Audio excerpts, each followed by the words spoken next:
que la paix et la grâce du Seigneur vous soient accordées. Nous rendons cette grâce à Dieu qui a rendu cette opportunité possible. Vraiment, nous, c'est les pasteurs et nous tombons de l'église de Saint-Massina sans fil.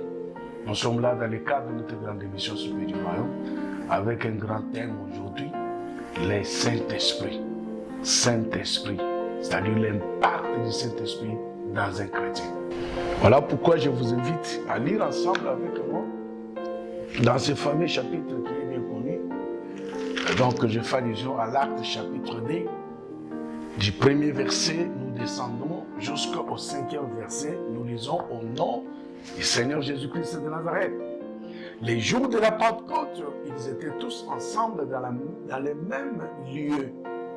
Tout à coup, il vint du ciel un bruit comme celui d'un vent impétueux, et il remplit toute la maison où ils étaient assis. Des langues semblables à des langues de feu leur apparurent, séparées les unes des autres, et se posèrent sur chacun d'eux. Ils furent tous remplis de cet esprit. Ils se mirent à parler en d'autres langues, selon que l'Esprit leur donnait de s'exprimer. Or, il y avait en séjour à Jérusalem des Juifs, hommes pieds de toutes les nations qui sont sous les ciels. Que Dieu du ciel bénisse sa parole.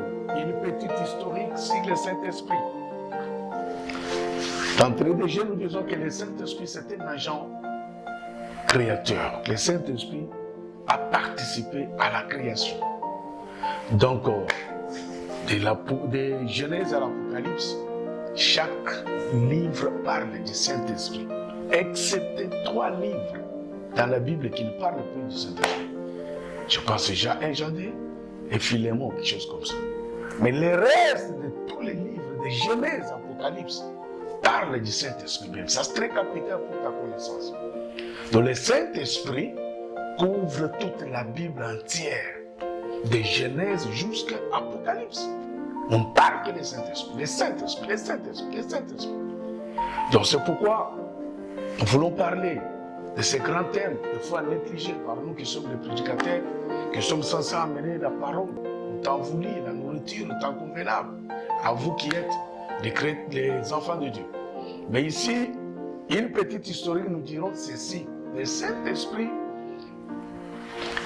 c'est un agent créateur comme nous venons de le dire. Mais lorsque nous voyons dans les fêtes juives, il y a 3 grandes fêtes.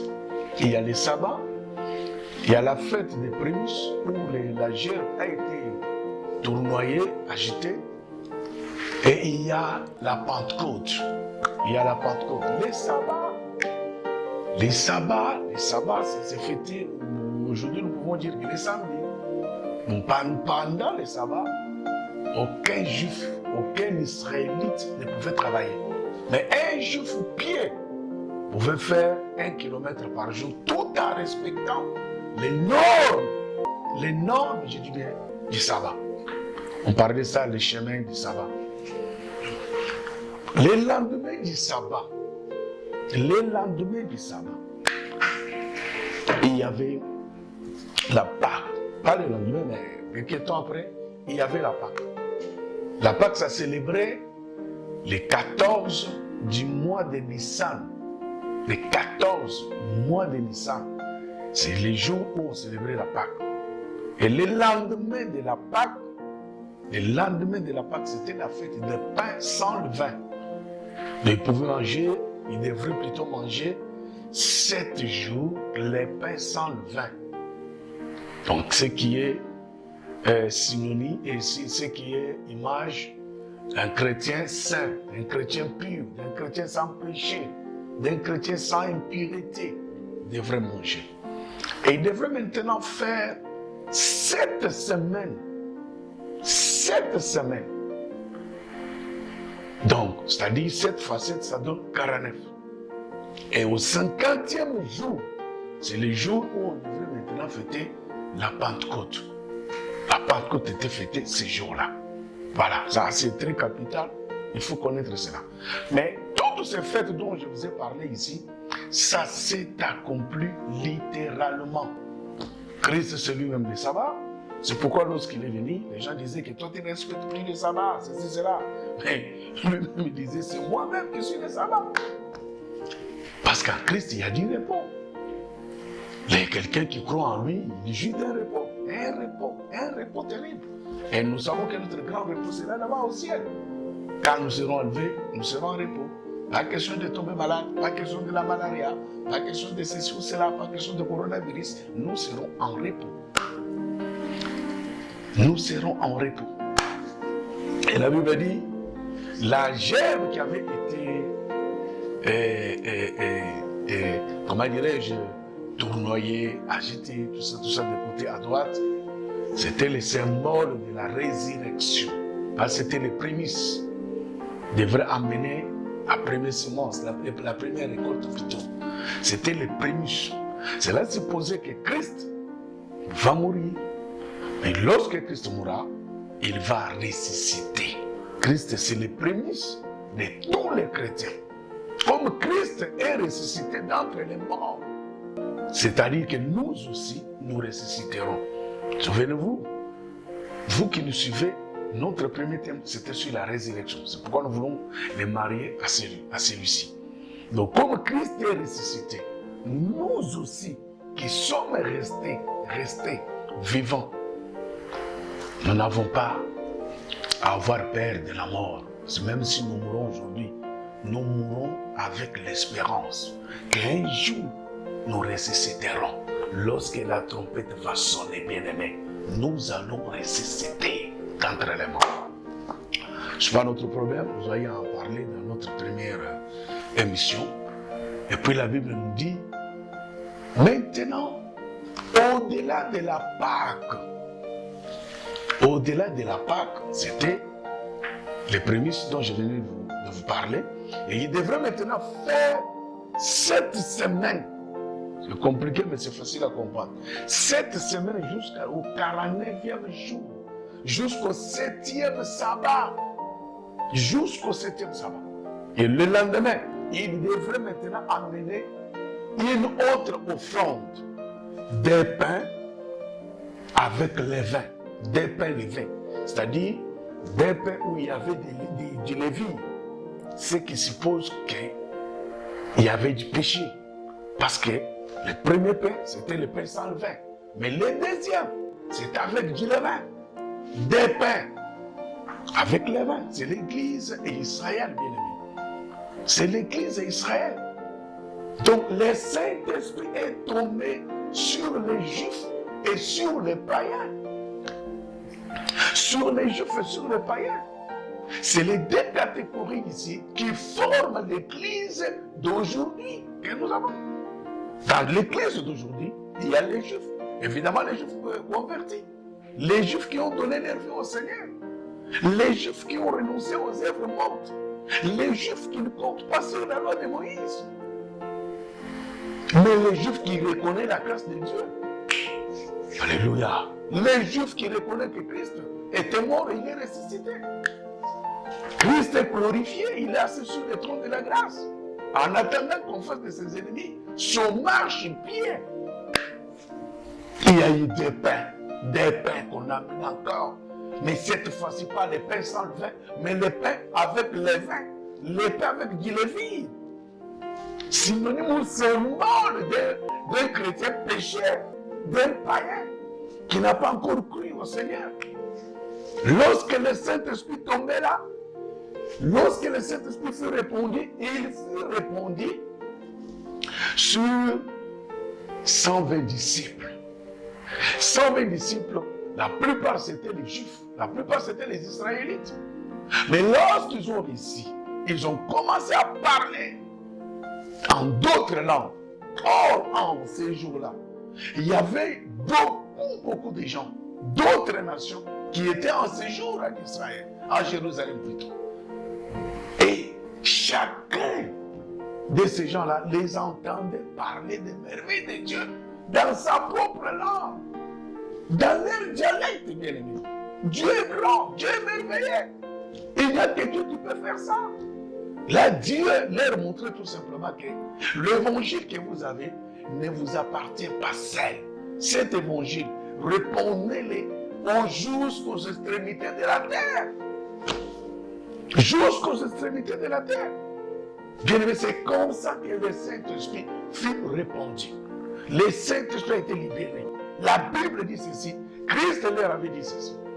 Laissez-moi m'en aller. Si je ne m'en vais pas, le consolateur ne viendra plus. Vous devez savoir que pendant que Christ était sur la terre, le Saint-Esprit ne pouvait pas descendre. Il ne pouvait pas se retrouver aidé ici sur la terre. Non. Et je souligne ça. C'est très capital.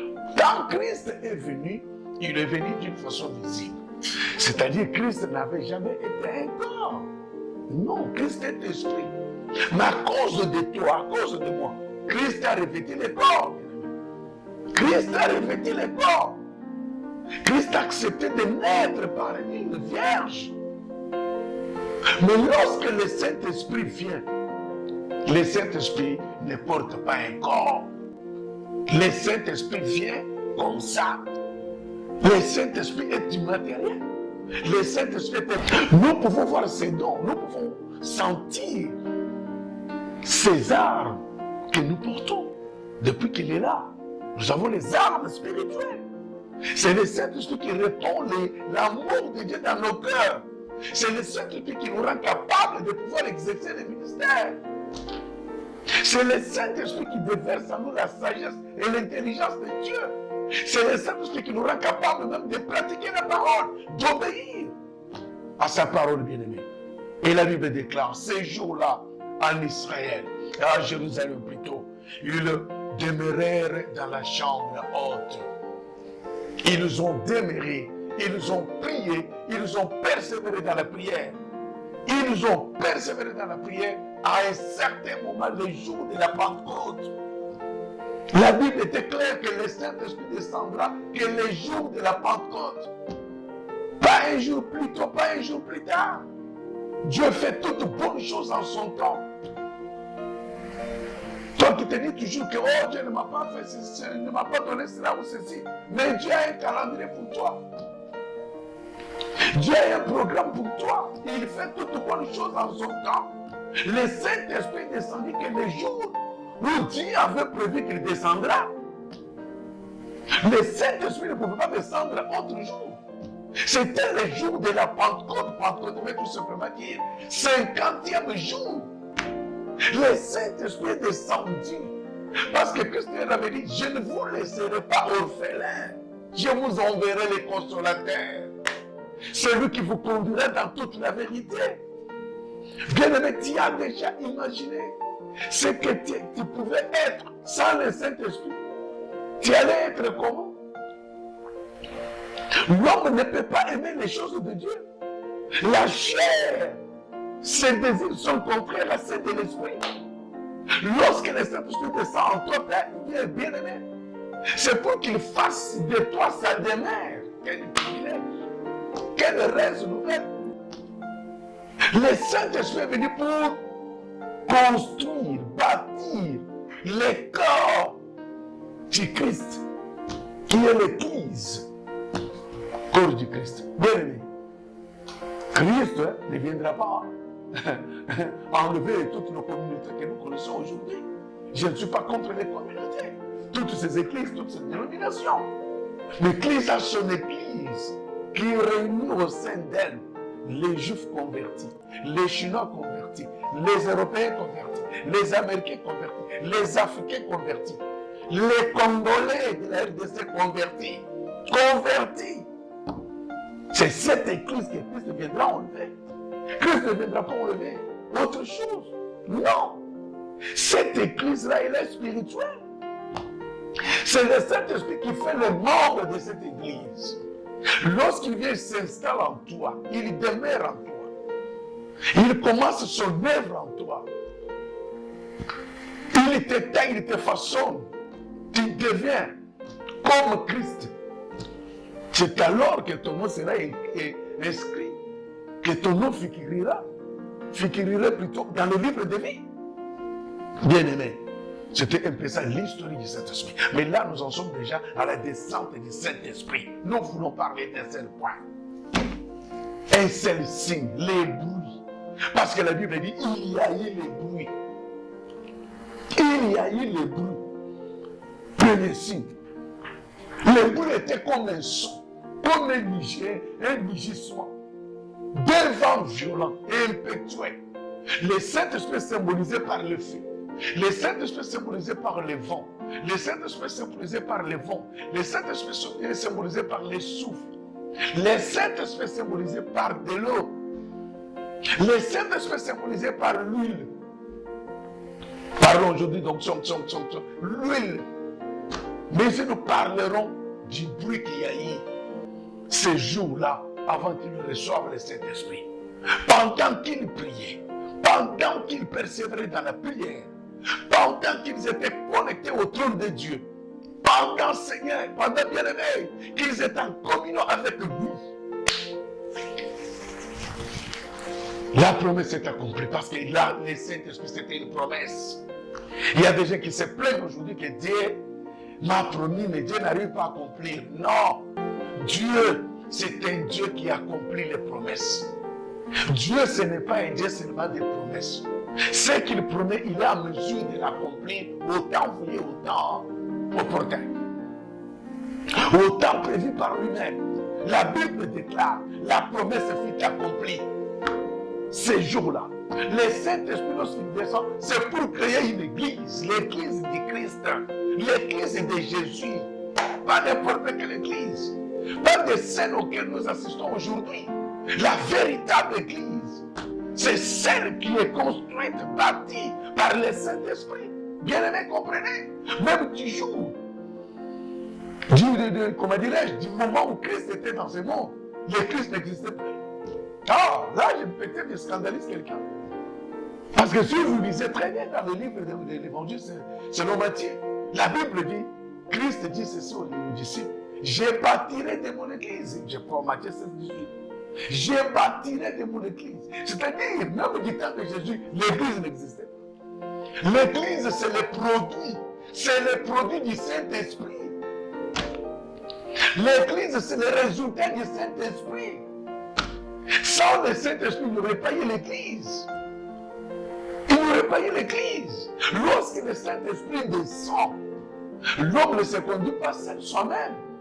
L'homme se laisse à la merci du Saint-Esprit. L'homme est conduit par le Saint-Esprit. Voilà pourquoi la Bible dit il y a l'homme animal et l'homme spirituel. L'homme animal, c'est celui qui n'a pas le Saint-Esprit. Le Saint-Esprit, c'est un grand personnage. Le Saint-Esprit nous parle. Le Saint-Esprit pose des actes dans nos vies. Le Saint-Esprit, c'est pas n'importe quoi, n'importe qui. Le Saint-Esprit, c'est Dieu lui-même en nous. C'est Dieu lui-même en nous. À l'instar de Moïse, qui était au sommet de la montagne en train de prier, et Josué dans la plaine, dans la vallée, en train de combattre. C'est ça, Jésus et le Saint-Esprit.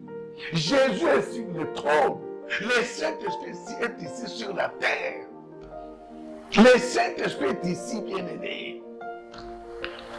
Même du temps d'Abraham, le Saint-Esprit n'avait jamais été n'habitait jamais dans la vie à l'intérieur du corps de l'homme. Non. Le Saint-Esprit était au-dessus. Et si quelqu'un qui appartient au Saint-Esprit gommait gaffe, Dieu pouvait retirer son esprit. Souvenez-vous de David. Lorsqu'il a péché, lorsqu'il est tombé dans l'impudicité, David a prié, il a dit au Seigneur, ne me retire pas ton Esprit Saint. Dieu pouvait retirer son esprit, mais aujourd'hui ce n'est pas le cas. C'est pourquoi la Bible dit, n'éteignez pas le Saint-Esprit. Lorsqu'on voit les verbes éteindre, ça fait allusion au fait. N'éteignez pas, n'étouffez pas, n'attristez pas.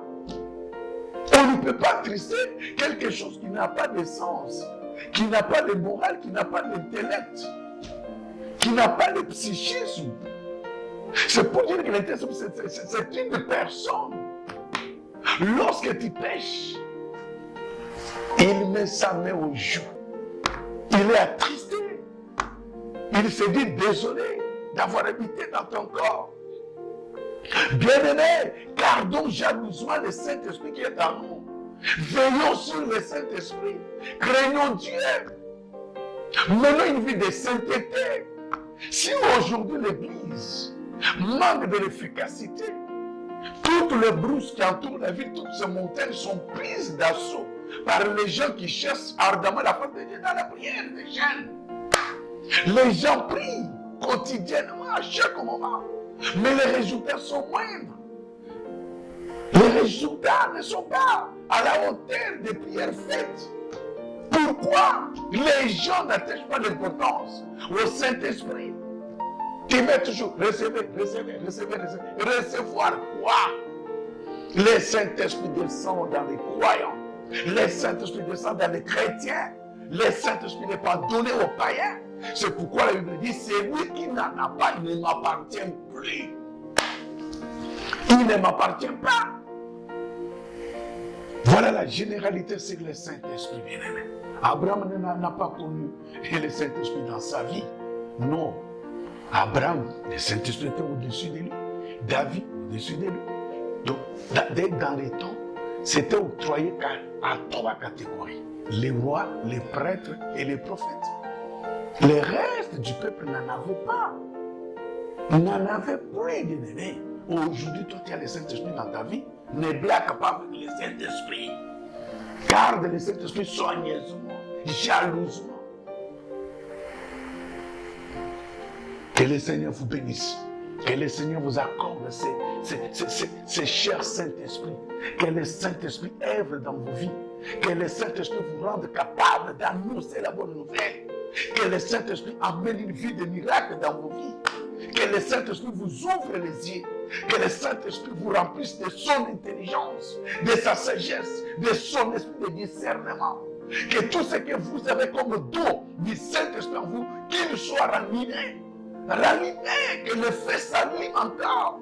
Que ceux qui exercent le ministère le fassent par la capacité, la force et la puissance du Saint-Esprit.